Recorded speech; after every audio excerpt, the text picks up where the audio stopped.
Alright people, so welcome to HCS prelims Garud batch. और इस batch में आज हम हैं डे 5 पे। और आपको पता होना चाहिए क्योंकि शेड्यूल आपके साथ शेयर है कि डे 5 के टॉपिक्स क्या हैं। तो आज का हमारा जो टॉपिक है that is union executive, which includes president, राष्ट्रपति, उपराष्ट्रपति that is vice president, prime minister and his council of ministers, और कुछ ऑफिसर्स हैं जो एग्जीक्यूटिव का पार्ट है, जैसे कि अटॉर्नी जनरल और CAG, controller and auditor general. ये पूरा हमारा सिलेबस होगा, ठीक है। इसके नोट्स आपके साथ ऑलरेडी शेयर थे, कल ही शेयर हो गए थे। तो आई होप ये लेक्चर देखने से पहले आप वो सारे नोट्स रिवाइज कर चुके हो। देखो, आप जो अपने डाउट्स व्हाट्सएप पे पोस्ट करते हो, हम कोशिश करते हैं कि हम वो लेक्चर के थ्रू ही एड्रेस कर दें, आज के लेक्चर के थ्रू। तो जब भी आप नोट्स पढ़ रहे हो, आपको कोई डाउट आता है, तो उसी टाइम व्हाट्सएप पे उसे डाल दो ताकि हम उसे लेक्चर में एड्रेस कर सके, ठीक है। बाकी अगर लेक्चर में कुछ एड्रेस नहीं हुआ तो मैं स्पेशल लेक्चर बना दूंगा, नहीं तो आपसे बात करके उस डाउट को रिजॉल्व कर दूंगा। उसकी आपने टेंशन नहीं लेनी है। बस एक चीज का ध्यान रखना कि जब आप ये लेक्चर देखो उससे पहले आपने सारे नोट्स रिवाइज कर लिए हैं, सारे नोट्स पढ़ लिए हैं। This is the most important, the most critical thing, ठीक है। ऑलराइट देन, फिर बिना किसी देरी के सीधा ही स्टार्ट करते हैं। स्टार्ट हम करेंगे प्रेसिडेंट से, ठीक है। तो चलो let's begin. So polity day 5 और हमारे आज के टॉपिक्स हैं president, vice president, prime minister and his council of ministers, और दूसरा लास्ट हमारा टॉपिक है attorney general and controller and auditor general. ना हम शुरुआत करेंगे प्रेसिडेंट के साथ, और मैं ये आपको पहले ही वार्निंग दे देता हूं कि जो प्रेसिडेंट का टॉपिक है ना, बड़ा हॉट टॉपिक है। इससे बहुत MCQs आते हैं। अगर आप PYQ सर्च करो ना प्रेसिडेंट के, तो UPSC में भी और HCS में भी आपको बहुत सारे मिल जाएंगे। HCS में फिर भी इतने नहीं, पर UPSC में आपको बहुत सारे PYQs मिल जाएंगे, क्योंकि इसमें से MCQs बहुत सारे बन सकते हैं, बहुत सारे फैक्ट्स हैं छोटे छोटे। तो ये इंपॉर्टेंट टॉपिक है। थोड़े इसके नोट्स भी आपको लंबे दिखे होंगे, ज्यादा दिखे होंगे, इसीलिए मैं कह रहा हूं, ठीक है। नाउ MCQ स्टार्ट करने से पहले थोड़ा सा बैकग्राउंड प्रेसिडेंट के बारे में, ठीक है। चलो फिर, तो प्रेसिडेंट की अगर हम बात करें, so the office of president है आपके पार्ट 5 ऑफ द कॉन्स्टिट्यूशन में, और ये पार्ट 5 चलता है आर्टिकल 52 से लेके 78 तक। और आर्टिकल 52 बड़ी एक सिंपल सी लाइन बोलता है, ठीक है। There shall be a president, ठीक है। ये बड़ी सिंपल सी लाइन लग रही है कि आर्टिकल 52 लिखा भी क्यों है, ये there shall be a president, ये क्या लाइन है। पर इस लाइन का बहुत बड़ा मतलब है, और वो मतलब ये है कि इंडिया में कभी भी ऐसा नहीं होगा जब प्रेसिडेंट ना हो, ठीक है। अगर किसी वजह से प्रेसिडेंट के ऑफिस में वेकेंसी आ जाती है, तो उसके लिए आपने वाइस प्रेसिडेंट रखा हुआ है जो प्रेसिडेंट का काम करेगा। पर इंडिया में हमेशा there shall be a president always. President का टर्म खत्म होने से पहले ही नए प्रेसिडेंट के इलेक्शंस हो जाने चाहिए, but always there shall be a president. ये बहुत इंपॉर्टेंट लाइन है, ठीक है। नाउ एक और चीज देखो, प्रेसिडेंट को हम कहते हैं हेड ऑफ स्टेट, इंडिया के हेड हैं, ठीक है। प्रेसिडेंट को हम ऑल्सो कहते हैं फर्स्ट सिटीजन ऑफ इंडिया, ये भारत के पहले नागरिक हैं। और जो कुछ भी गवर्नमेंट करेगी, जो कुछ भी गवर्नमेंट करेगी, वो प्रेसिडेंट के नाम पे ही करेगी। अब यहां पे ये इंपॉर्टेंट है कि प्रेसिडेंट के नाम पे करेगी। प्रेसिडेंट के एक्चुअल पास कुछ पावर नहीं होती। अभी आप पढ़ोगे भी, देखोगे भी, प्रेसिडेंट के हाथ में कोई पावर नहीं है, बस उसके नाम पे चीजें हो रही हैं, ठीक है। कोई भी पावर नहीं है। President is bound by the aid and advice of prime minister और उसका council of ministers. Actual power इनके पास है। ये जो भी एडवाइस देंगे प्रेसिडेंट को, वो प्रेसिडेंट को माननी पड़ेगी। पर क्योंकि सब कुछ प्रेसिडेंट के नाम पे हो रहा है, इसीलिए जो आपके नोट्स में सारी पावर्स लिखी हुई है ना प्रेसिडेंट की, वो प्रेसिडेंट के अंडर लिखी हुई है। वो सारी पावर्स एक्चुअली इनकी हैं, सारी पावर्स एक्चुअली इनकी हैं। हाँ, कुछ ऐसे मौके जरूर आते हैं, पर बहुत कम, पर कभी कभी कुछ ऐसे मौके जरूर आते हैं जो जहां पे प्रेसिडेंट को अपना इंडिविजुअल ओपिनियन देखना पड़ता है, उसकी हम बात करेंगे। पर ये याद रखना, जो कुछ भी प्रेसिडेंट की पावर्स हैं वो इनकी पावर है।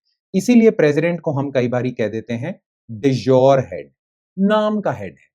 पर एक्चुअल हेड हमारे कंट्री का प्राइम मिनिस्टर है, इसीलिए इसे कहते हैं डी फैक्टो। ये लिखा होगा आपके नोट्स में, ठीक है। ये लैटिन टर्म्स है, तो इनकी कोई ट्रांसलेशन भी नहीं बनती। एक्चुअल मतलब असल पावर और नाम की पावर। बट सारा कुछ इसके नाम पे ही होगा, सब कुछ। कोई बिल भी आती है, इसके साइन चाहिए, इनके साइन चाहिए, सॉरी, ठीक है। कुछ भी डिसीजन होगा इनके नाम पे होगा। हाँ, इनका अपना इंडिविजुअल मर्जी नहीं होगी अपनी, पर होगा इनके नाम पे। This clarity you should have. ठीक है, चलो अब आगे बढ़ते हैं। अब सीधा बात करते हैं एमसीक्यू से। ठीक है, चलो पहले तो इलेक्शंस पे एमसीक्यू कर लेते हैं कि प्रेसिडेंट इलेक्ट कैसे होता है। So consider the following statements regarding the election of president of India. The electoral college consists of elected members of both houses of parliament and the state legislative assemblies. Nominated members of the state legislative assemblies can vote in the election but not in the impeachment. Impeachment मतलब removal. The value of vote of an MP is calculated by dividing the total value of votes of all MLAs of all states by the total number of elected members of parliament. ठीक है, तो चलो election की बात करते हैं। थोड़ा सा मैं आपको फिर इसमें बैकग्राउंड समझा देता हूं। थोड़ा समझाना पड़ेगा क्योंकि काफी और चीजें जो इस एमसीक्यू में नहीं भी पूछी हुई वो भी आपकी क्लियर हो जाएंगी। सो ध्यान से सुनना। देखो, प्रेसिडेंट का इलेक्शन होता है हमारे कंट्री में। प्रेसिडेंट का इलेक्शन डायरेक्ट नहीं होता, मतलब आप और मैं वोट नहीं कर सकते। और आप और मैं वोट करें भी क्यों? क्योंकि क्या काम हमारा? प्रेसिडेंट के हाथ में कोई पावर तो नहीं है। आप और मैं वोट करते हैं प्राइम मिनिस्टर के लिए, जिसके हाथ में काफी पावर्स हैं, है ना? नॉनदलेस प्रेसिडेंट का इलेक्शन तो होता है, और उस इलेक्शन में वोट कौन करता है? जो जो उस इलेक्शन में वोट करेंगे उसे हम कहते हैं इलेक्टोरल कॉलेज। ठीक है, और याद रखना, इलेक्टोरल कॉलेज में इलेक्टेड मेंबर्स ऑफ पार्लियामेंट होंगे, elected members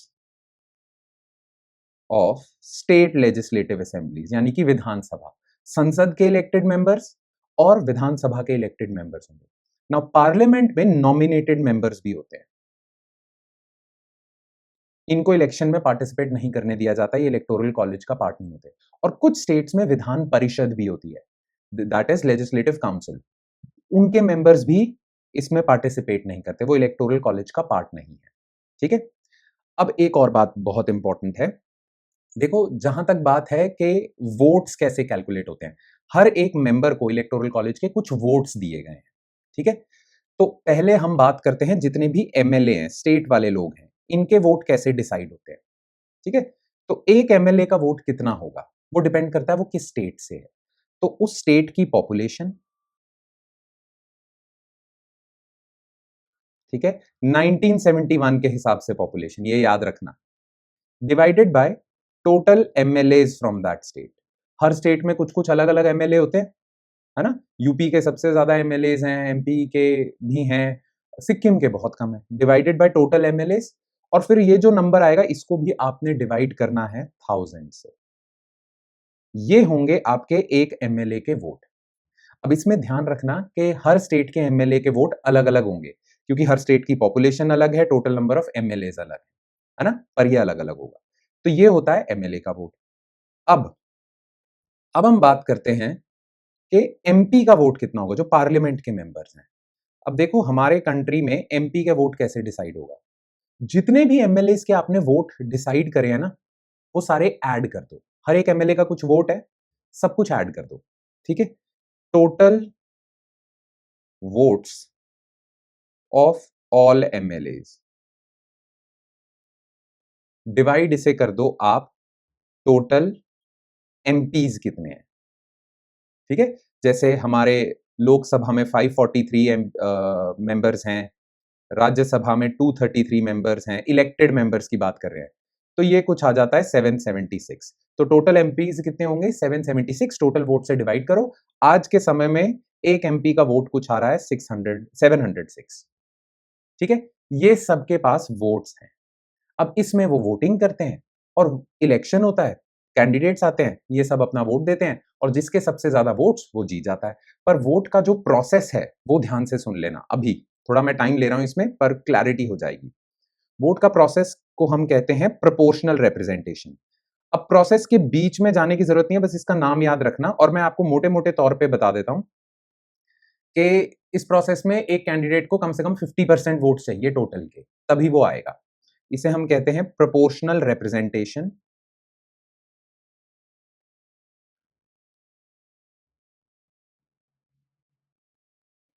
bye means of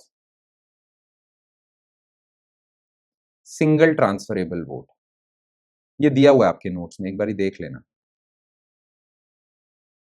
ठीक है, बस इसका आप नाम याद रखना। ये प्रोसेस कैसा होता है, बहुत कभी पूछा, मतलब ज्यादा नहीं पूछा जाता है और नाम से ही पूछा जाता है। इसमें बस 50% वोट चाहिए, पर अगर प्रोसेस में कभी कोई डाउट आ जाए, वैसे तो नोट से इजी हो जाना चाहिए, तो मुझे बता देना, I will give an explanation. ठीक है, ये है सिस्टम। जिसको आ जाता है वो जीत जाता है। पर वोट्स का आपको पता चल गया, क्योंकि वोट्स की कैलकुलेशन पे क्वेश्चन आए हुए हैं। ठीक है, चलो अब आ जाते हैं इस क्वेश्चन में। सो निर्वाचन मंडल, electoral college consist of elected members of both houses of parliament, बिल्कुल, एंड स्टेट लेजिस्लेटिव असेंबलीज, बिल्कुल। यहां पे इंपॉर्टेंट है इलेक्टेड मेंबर्स। ठीक है, nominated members of state legislative assemblies, विधानसभाओं में जो नॉमिनेटेड मेंबर्स हैं वो इलेक्शन में पार्टिसिपेट कर सकते हैं? बिल्कुल नहीं। नॉमिनेटेड तो कोई भी पार्टिसिपेट नहीं कर सकता, इलेक्टेड ही पार्टिसिपेट करेगा। Can vote in election but not in impeachment, impeachment में भी नहीं करेगा। ठीक है, इंपीचमेंट में तो स्टेट का कोई रोल ही नहीं होता है। सो ये गलत है। ठीक है, the value of vote of an MP is calculated by dividing the total value of votes of all MLAs of all states by the total number of elected members of the parliament. ये बिल्कुल सही है। By the way, सभी states के MLAs इसमें participate करेंगे। जो electoral college है इसमें सारी स्टेट्स आ जाती हैं और दिल्ली और पुडुचेरी की यूनियन टेरिटरीज भी आ जाती हैं। ये भी इलेक्टोरल कॉलेज का पार्ट है, इनके एमएलएज, इलेक्टेड एमएलएज। ठीक है, सो ये पार्ट सही है, आंसर होगा 1 and 3। Alright, simple. चलो आगे बढ़ते हैं। With reference to the impeachment of president of India, impeachment मतलब removal, consider the following statements. The impeachment charges can be initiated by either house of the parliament. Resolution must be passed by a majority of not less than 2/3 of members of the House present and voting, special majority. Nominated members of Parliament participate in the impeachment process. अब ध्यान से सुनना, ये है removal. अब constitution बड़े ही clearly ये बात कहता है कि प्रेसिडेंट को आप इंपीच कर सकते हो, रिमूव कर सकते हो, पर उसका जुर्म क्या होना चाहिए? On what grounds can the impeachment proceedings be initiated? So एक ही ग्राउंड दिया हुआ है कि प्रेसिडेंट को आप तभी निकाल सकते हो जब he is guilty of violation of constitution. President को बस वायलेशन ऑफ कॉन्स्टिट्यूशन में ही आप निकाल सकते हो, यही ग्राउंड मेंशन्ड है कॉन्स्टिट्यूशन। अब जब आपने निकालना है तो आप जो प्रेसिडेंट के खिलाफ एलिगेशंस होंगे, जो प्रस्ताव होगा, जो रेजोल्यूशन आपने स्टार्ट करना है, वो पार्लियामेंट के किसी भी हाउस, लोकसभा, राज्यसभा, कहीं भी स्टार्ट कर सकते हो।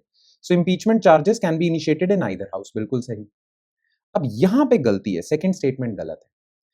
हाँ, इसमें 2/3 वाली बात है, पर 2/3 ऑफ प्रेजेंट एंड वोटिंग नहीं, कि जो वहां पे बैठे हुए हैं उनका 2/3 नहीं। जैसे 500 लोग हैं तो 200 लोग बैठे हैं, उनकी 2/3 चाहिए, नहीं, 500 की 2/3 चाहिए। 2/3 ऑफ टोटल मेंबरशिप, ये अलग टाइप की स्पेशल मेजोरिटी है।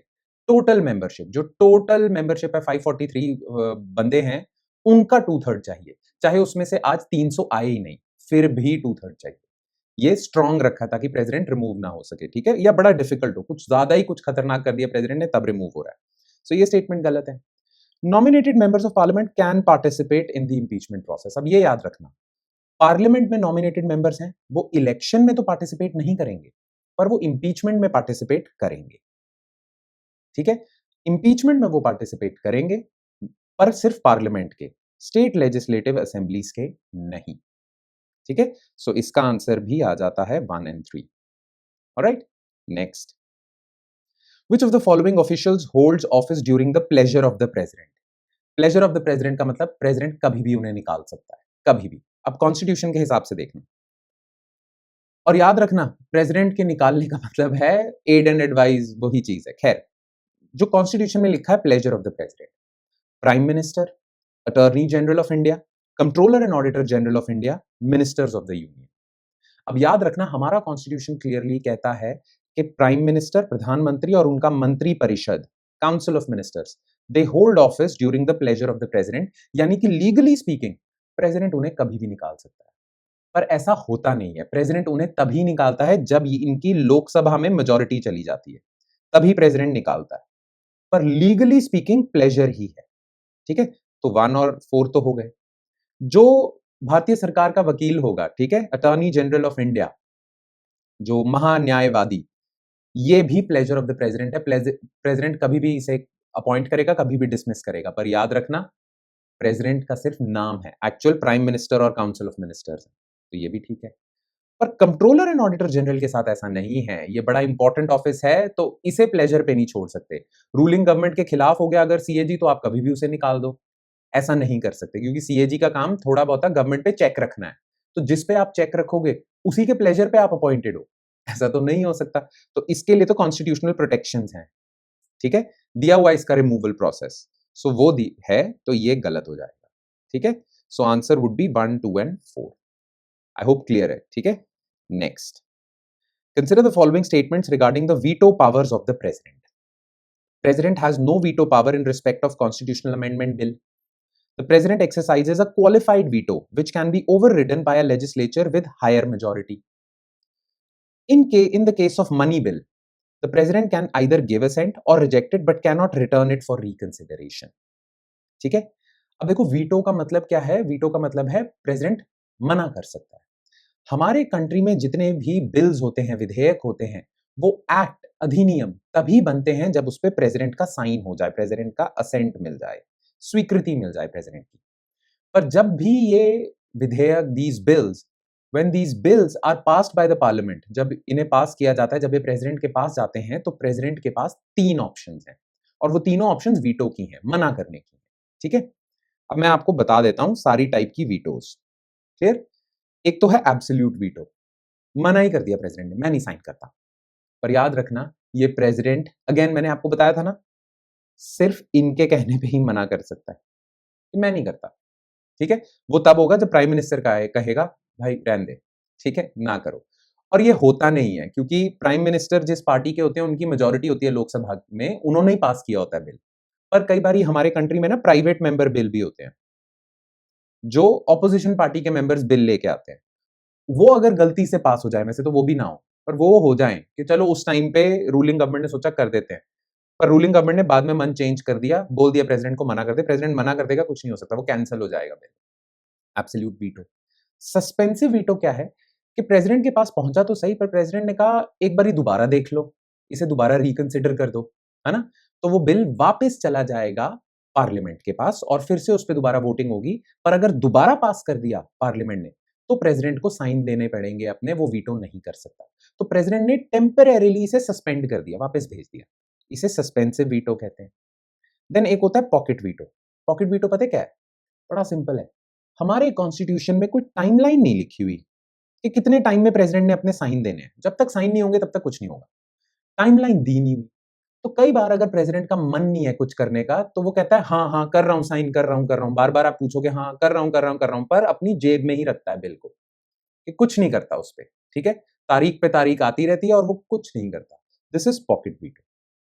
ये 3 वीटोज हमारे प्रेसिडेंट के पास है। बाय द वे याद रखना, जनरली सभी टाइप के बिल्स पे पॉकेट सस्पेंसिव वीटो लगती है, एक्सेप्ट मनी बिल पे, उस पे कोई उसको वापस नहीं भेज सकते, ठीक है। और कोई भी वीटो नहीं लग सकती constitutional amendment bill pay. 24th constitutional amendment act ने ये क्लियर कर दिया था कि कोई भी वीटो नहीं है प्रेसिडेंट के पास अगर ये है कॉन्स्टिट्यूशनल अमेंडमेंट बिल है। इसके अलावा ये वीटोस है। अब यहां पे क्वालिफाइड वीटो भी लिखा हुआ है। क्वालिफाइड वीटो का मतलब पता है क्या है? प्रेसिडेंट वापस भेज देता है पार्लियामेंट के पास और पार्लियामेंट फिर ज्यादा मेजोरिटी से, पहले 50% थी, ज्यादा मेजोरिटी से उसे पास कर देता है, तो फिर प्रेसिडेंट को साइन देने पड़ेंगे, ठीक है, कि वापस भेजा और फिर ज्यादा मेजोरिटी से उन्होंने वापस प्रेसिडेंट को दे दिया। पर इंडिया में ये अवेलेबल नहीं है। ये पता है किसके पास है? यूएस प्रेसिडेंट के पास है ये, इंडिया में ये अवेलेबल नहीं है, ठीक है। सो इंडिया में तो 3 ही वीटो हैं, टॉप 3। अब आ जाओ इस पे। The president has no veto power in respect of constitutional amendment bill, बिल्कुल सही। 24th constitutional amendment act ने ये क्लियर कर दिया, ठीक है। The president exercises qualified veto which can be overridden by legislature, मैंने अभी बताया ये है ही नहीं, इंडियन प्रेसिडेंट पे तो नहीं है। In case of money bill, the president can either give his assent or reject it but cannot return it, ये बिल्कुल सही है, ठीक है। चलो आगे बढ़ते हैं। Next, regarding the vacancy in the office of president, अगर ऑफिस वेकेंट हो जाए, consider the following. If the vacancy is caused by expiration of term, यानी कि 5 साल से ज्यादा ऊपर हो गए, the election to fill the vacancy must be held within 6 months of such expiration. If the office falls vacant by resignation, death, the vice president acts as the president for remainder of the term. The resignation letter, हाँ president का office vacant हो सकता है अगर president resign ही करते. So the resignation letter by the president must be addressed to the vice president, who communicates it to the speaker of Lok Sabha. हाँ, तो अब देखो, पहली बात तो ये है कि प्रेसिडेंट का ऑफिस वेकेंट हो सकता है, रिक्त हो सकता है, पर बहुत सारी उसकी कंडीशंस हैं. अब ये बात याद रखना कि प्रेसिडेंट का टर्म है 5 इयर्स का, और 5 इयर्स का टर्म होने से पहले पहले इलेक्शंस होने चाहिए, 6 महीने पहले ही हो जाने चाहिए. वेट नहीं करनी है आपने 5 साल पूरे होने के बाद. तो पहली स्टेटमेंट गलत है कि within 6 months of expiration नहीं, before 6 months of expiration election पहले हो जाने चाहिए. ठीक है. If the office falls vacant by resignation death, तो vice president president acting president बन जाएगा. प्रेसिडेंट का काम संभालेगा कब तक? सिर्फ 6 महीने तक, क्योंकि 6 महीने में नए इलेक्शन हो जाने चाहिए. अगर डेथ रेजिग्नेशन हो जाए तो वाइस प्रेसिडेंट सिर्फ 6 महीने तक रहेगा. उस दौरान आप इलेक्शंस कर लो नए प्रेसिडेंट के. तो रिमाइंडर ऑफ टर्म के लिए नहीं होता कि 2 साल पूरे हुए और प्रेसिडेंट ने रिजाइन कर दिया तो अगले 3 सालों के लिए वाइस प्रेसिडेंट प्रेसिडेंट है. ऐसा नहीं है. यूएसए में ऐसा है, इधर ऐसा नहीं है. सिर्फ 6 महीने है, नए इलेक्शन करो. सो ये भी गलत है. ठीक है. रेजिग्नेशन लेटर बाय प्रेसिडेंट ये बिल्कुल सही है. अगर प्रेसिडेंट ने रिजाइन करना है तो वाइस प्रेसिडेंट को देगा और वो स्पीकर से कम्युनिकेट करेगा ताकि सारे लोकसभा राज्यसभा को पता लग जाए कि ये बात हो चुकी है. ध्यान रखना, आपके बिल सेंड करने वाला कोई नहीं है और नए इलेक्शन के लिए रेडी हो जाओ. ठीक है. तो ये है, तो इसका आंसर होगा ए. ऑलराइट, चलो next. Consider the following statements comparing the pardoning powers of the president and the governor. Pardon करने की. ठीक है. बोथ अगेन मैं बता रहा हूं, ये पावर्स भी aid and advice of council of ministers पे ही होती हैं. प्रेसिडेंट की पर्सनल बहुत कम इंस्टेंसेस में पावर होती है, वो उस पे आएंगे अभी. Both the president and the governor have concurrent powers to pardon a death sentence. President can pardon, क्षमा माफ, sentences inflicted by court martial while the governor cannot. Governor can suspend, remit or commute a death sentence. ठीक है. अब ध्यान से सुनना. देखो, किसी को भी अगर सजा हो जाती है तो प्रेसिडेंट के पास ये थोड़ी सी जुडिशियल पावर्स हैं कि उसकी सजा कम कर सके या माफ कर सके. अब ये 5 तरह की पावर्स हैं, 5 types of powers with the president. Okay. Number 1, pardon. Pardon मतलब खत्म, क्षमा. बंदा बाहर आ जाएगा, कोई प्रॉब्लम नहीं है, कुछ नहीं है, सब खत्म, everything is over, as if कि उसने क्राइम करा ही नहीं था, सब खत्म हो जाएगा, रिकॉर्ड्स क्लीन हो जाएंगे. ये पार्डन है. कम्यूटेशन का मतलब है कि आपकी सजा कम कर दी है. मान लो आपको डेथ सेंटेंस दिया था, आपको लाइफ इंप्रिजमेंट, आजीवन कारावास कर दिया है. ठीक है. तो ये कम्यूटेशन है. रिमिशन का मतलब है सेंटेंस कम कर दिया, कि आपको 10 साल की सजा थी, 7 साल की सजा कर दी जेल. रिप्रीव का मतलब ये है कि आपकी सजा डिले कर दी. ठीक है. फॉर एग्जाम्पल आपको डेथ सेंटेंस मिला हुआ था, मतलब होना था फरवरी में, तो प्रेसिडेंट ने सोचा कि यार अभी और डिसाइड कर लेते हैं, मेरे पास इसकी पार्डन की एप्लीकेशन पड़ी हुई है, तो इसका डेथ सेंटेंस मैं अगले साल कर देता हूं. That is reprieve. ठीक है. और रिस्पाइट का मतलब है कि आपका सेंटेंस कम कर दिया है. ठीक है. जैसे कुछ प्रेग्नेंट लेडीज होती हैं या किसी को कोई प्रॉब्लम है, तो आपका जो सजा है वो कम कर दी गई है because of these reasons. Respite के लिए रीजंस देने पड़ते हैं. सिंपल. ठीक है. ये आपके नोट्स में दिया हुआ है. अब प्रेसिडेंट के पास ये जो पावर्स हैं ये किस किस केस में है? अगर जिसको सजा हुई है वो सजा हुई है under a union law, union law, parliament वाला लॉ. अगर ये कोर्ट मार्शल के थ्रू सजा हुई है, मिलिट्री कोर्ट से, और अगर डेथ सेंटेंस है, प्रेसिडेंट के पास पावर है वो डेथ सेंटेंस में पार्डन कर सकता है. अब गवर्नर के पास भी, राज्यपाल के पास भी यही पावर है, बस यूनियन की जगह स्टेट लगा दो. और कोर्ट मार्शल नहीं है गवर्नर के पास, क्योंकि मिलिट्री के सुप्रीम कमांडर तो प्रेसिडेंट है, गवर्नर नहीं है. तो ये गवर्नर के पास नहीं है, यहां पे स्टेट लॉ कर दो. और एक और फर्क है गवर्नर और प्रेसिडेंट की पावर्स में. जो गवर्नर है, अगर डेथ सेंटेंस मिला हुआ है किसी को तो उसको पार्डन नहीं कर सकता है.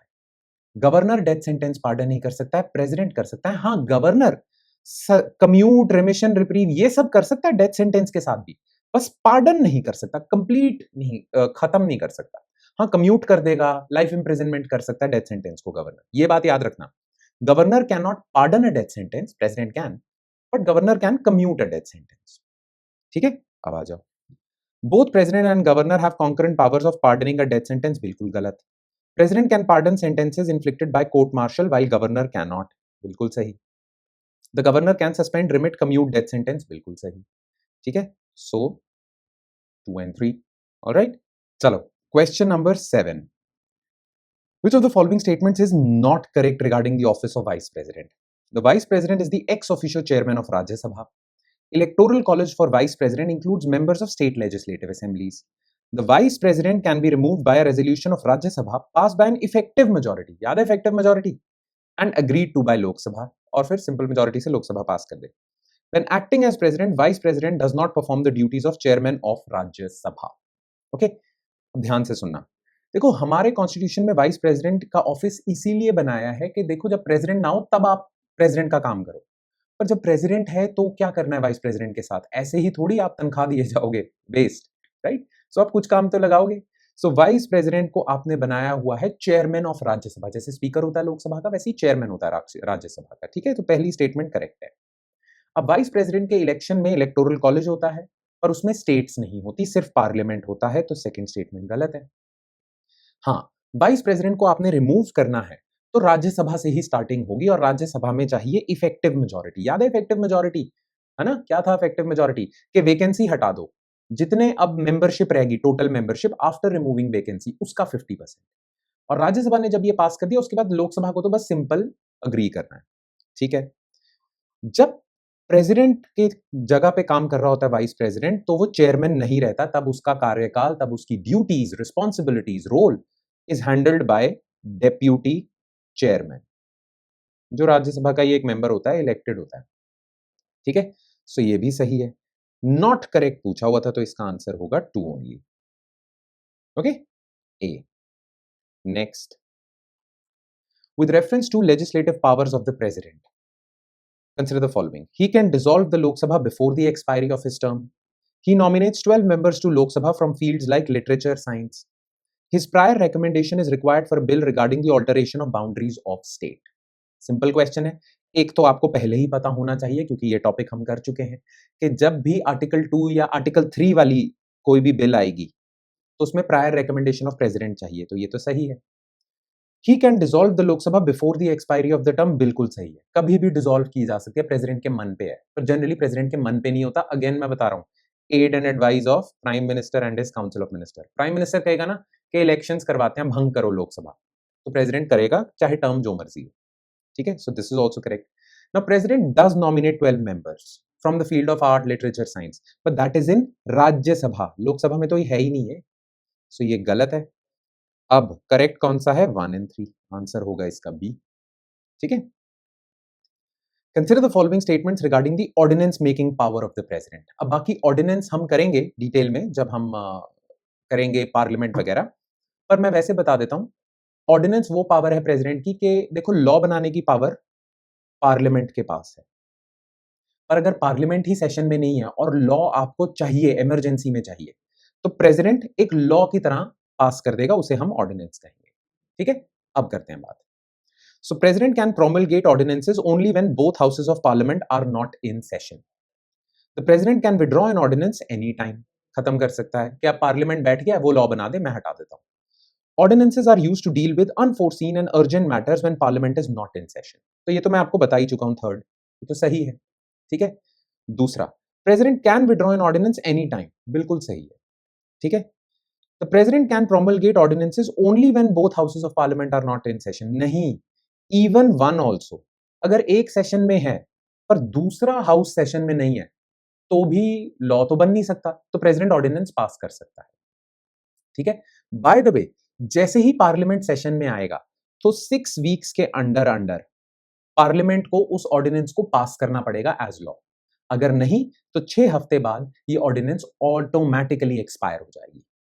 ठीक है, सो ये फर्स्ट स्टेटमेंट तो गलत थी। ठीक है, ये स्टेटमेंट सही थी, ये स्टेटमेंट सही थी, इसका आंसर होगा B. Alright, next, in the context of president's discretionary powers. अब डिस्क्रिशनरी पावर्स का मतलब मैंने आपको बताया था ना कि प्रेसिडेंट कुछ भी नहीं है, सब कुछ prime minister and council of ministers ही हैं। पर कुछ केसेस में प्रेसिडेंट की अपनी मर्जी भी चलती है, उन्हें हम डिस्क्रिशनरी पावर्स कहते हैं। और उसमें से कुछ वो जो डिस्क्रिशनरी पावर्स हैं वो इसलिए आती हैं बिकॉज सिचुएशन ऐसी हो गई, सर्कमस्टांसेस की वजह से, उसे हम सिचुएशनल डिस्क्रेशन कहते हैं। सो इन दोनों टर्म्स के कॉन्टेक्स्ट में, संदर्भ में, let's take a look at these statements. So वो कौन सी डिस्क्रिशनरी पावर्स हैं? Dismissal of council of ministers when it can not prove confidence in Lok Sabha, ठीक है। Vetoing a constitutional amendment bill, appointing a prime minister when no party has clear majority. हाँ, तो देखो ये वो मौके हैं। मान लो कि गवर्नमेंट फॉर्म हो गई, कुछ मेंबर्स छोड़ के चले गए, और अब प्रेसिडेंट को पता चलता है कि ये जो गवर्नमेंट है ये अपनी मेजॉरिटी, अपना बहुमत साबित नहीं कर सकती है लोकसभा में। So first no confidence motion वगैरह ये सब पास होगा। नो कॉन्फिडेंस मोशन अगर पास हो जाता है और उसमें नहीं मेजॉरिटी प्रूव होती, तो फिर क्या होगा? फिर प्रेसिडेंट डिसमिस कर सकता है अपनी मर्जी से, चाहे तो रोक भी सकता है कि आपको एक और मौका दे देते हैं, वैसे नहीं करता है। सो डिसमिसल पर उसके बाद करना ही होता है प्रेसिडेंट को, ठीक है। तो डिसमिसल अगर मेजॉरिटी नहीं है, ठीक है, ये पावर गवर्नर के पास भी है। वीटो वो कर नहीं सकता, ये हम बात कर ही चुके हैं कॉन्स्टिट्यूशनल अमेंडमेंट बिल को। हाँ, अगर मतलब लोकसभा भंग तो नहीं, लोकसभा हंग असेंबली है, बेसिकली भंग नहीं, हंग असेंबली है कि किसी भी पार्टी का कोई बहुमत नहीं है, मेजॉरिटी नहीं है, तो प्रेसिडेंट किसी को इनवाइट करेगा कि आप मेजॉरिटी साबित कर दो, तब तक प्राइम मिनिस्टर बन जाओ। तो यहां पे है, ठीक है। So it's 1 and 3 only. Alright, चलो next. Consider the following statements. If the election of President of India is declared void by the Supreme Court of India, all acts done by him, okay, before the date of decision will become invalid. Election for the post of President can be postponed on the ground that some legislative assemblies have been dissolved and elections are yet to take place. When a bill is presented to the President of India, the Constitution prescribes time limits within which he/she has to declare his assent. So ध्यान से सुनना। देखो, अगर किसी ने president elect हो गया और प्रेसिडेंट के इलेक्ट होने के बाद पता ये चलता है कि इलेक्शन में कुछ फ्रॉड हुआ था, तब तक 2 साल हो गए, प्रेसिडेंट ने बहुत सारे साइन भी कर दिए। सुप्रीम कोर्ट प्रेसिडेंट के इलेक्शन को वॉइड डिक्लेयर कर देता है। तो क्या उन 2 सालों में प्रेसिडेंट ने जो-जो डिसीजन लिए हैं वो सारे वॉइड हो जाएंगे, खत्म हो जाएंगे? नो, नहीं। क्योंकि एक्चुअली वो डिसीजन तो प्राइम मिनिस्टर ने लिए हैं ना, प्रेसिडेंट के तो एड एंड एडवाइस थी। तो ऐसा नहीं है, जो ले चुका डिसीजन वो हो जाएंगे, आगे से नहीं लेगा, ठीक है। Election for the post of president can be postponed. हाँ, अब आपको इलेक्टोरल कॉलेज याद है? इलेक्टोरल कॉलेज में स्टेट के एमएलएस भी होते हैं। अब मान लो कुछ स्टेट्स डिसॉल्व हो चुकी हैं, वहां इलेक्शन पेंडिंग है, तो क्या उन इलेक्शंस की वेट की जाएगी कि जब वो आ जाएंगी स्टेट लेजिस्लेटिव असेंबली के एमएलएस तब इलेक्शन कराएंगे? नहीं, अगर वो डिसॉल्व है तो वो पार्टिसिपेट ही नहीं करेंगे इलेक्टोरल कॉलेज में। सो ये भी गलत है। मेरा bill is presented to the president, the constitution prescribe, ये तो हम डिस्कस कर चुके हैं, टाइम लिमिट कोई नहीं है, तभी तो पॉकेट वीटो है। सो नन, ठीक है। Next, regarding the election of vice president, which of the following changes was introduced by 11th constitutional amendment act? अब देखो 1961 से पहले ना वाइस प्रेसिडेंट के इलेक्शन के लिए जॉइंट सेशन कराना पड़ता था कि लोकसभा और राज्यसभा इकट्ठे बैठे। ये रिक्वायरमेंट रिमूव कर दी थी 11th कॉन्स्टिट्यूशनल अमेंडमेंट एक्ट ने, ठीक है। तो ये बड़ा सिंपल रटे वाला क्वेश्चन है। It remove the requirement of joint meeting of 2 houses. Simple question है, आगे बढ़ते हैं। Next, which article of the Constitution states that President shall act on the aid and advice of Council of Ministers? Well, Article 74. ठीक है, 72 तो pardoning power है, so 74. Next, what happens if a member of state legislature is elected as the President of India? हाँ, अगर state legislature का कोई भी इंसान president बन जाता है, तो या MP भी president बन जाता है, इलेक्शन में participate करके president बन जाता है, तो उसकी जो एमपी या एमएलए की सीट है वो ऑटोमेटिकली वेकेंट हो जाएगी। ऑटोमेटिकली वो 2 चीजें एक साथ नहीं कर सकता है, ठीक है। ये तो बाय लॉजिक ही हम कर सकते हैं। सो इसका तो सिंपल यही आंसर है। Very short question, very easy. Next, ये अब आपको पता ही चल गया होगा। Consider the following statements about pardoning power. Respite का मतलब है awarding a lesser sentence due to special circumstances like pregnancy. Remission का मतलब है reducing the length of the sentence without changing its nature. Reprieve का मतलब है substituting one form of punishment for lighter one. नहीं, ये कम्यूट है। Reprieve का मतलब है पोस्टपोन कर दिया, है ना। So this is false, 1 and 2 A. And next, consider the following statements in respect of election to the President of India. The members nominated to either house of the parliament are eligible to be included in electoral college. हम कर ही चुके हैं, नहीं। Higher the number of elected assembly seats, state legislative assembly seats, higher is the value of vote of each MLA of that state. कैसे हो सकता है? Population divided by seats होता है। अगर सीट्स ज्यादा होंगी तो ये वोट कम नहीं हो जाएगा, है ना? अब ये कुछ कंफ्यूजिंग यूपीएससी का क्वेश्चन था, ये गलत ही होना था, इसमें लॉजिक बड़ा मुश्किल से लगना था, आपको वो रटा भी नहीं हो सकता था। लॉजिक मैं बताऊंगा आपको कि क्या लगा सकते थे इसमें, पर वो भी थोड़ा गेस वर्क ही होना था। Value of vote of MLA of MP is greater than that of Kerala, ठीक है? तो ये एक्चुअली स्टेटमेंट सही है। केरला के जो एमपी है उसके वैल्यू, वोट की वैल्यू ज्यादा है, आप एक्सप्लेनेशन में देखना, ठीक है? Value of vote of each MLA of Puducherry is higher than that of Arunachal Pradesh because the ratio of total population to total number of elected seats in Puducherry is greater compared to Arunachal Pradesh। ये तो logical बात है ना? यही होता है, तो ये तो बिल्कुल सही है। तो इसके बस ओनली 2 स्टेटमेंट सही होंगी, ये और ये। Sorry, 1 second. Value of vote of, 1 second, मैंने अभी आपको बताया ना कि केरला के एमपी की सीट्स वैल्यू ज्यादा है ना? केरला के एमपी की वैल्यू ज्यादा है मध्य प्रदेश के एमएलए के वोट के मुकाबले। सो ये स्टेटमेंट गलत हो गई, सो सॉरी, ठीक है? ये स्टेटमेंट गलत है, सिर्फ यही सही है, बी नहीं है इसका आंसर, ए है। ऑलराइट, ठीक है?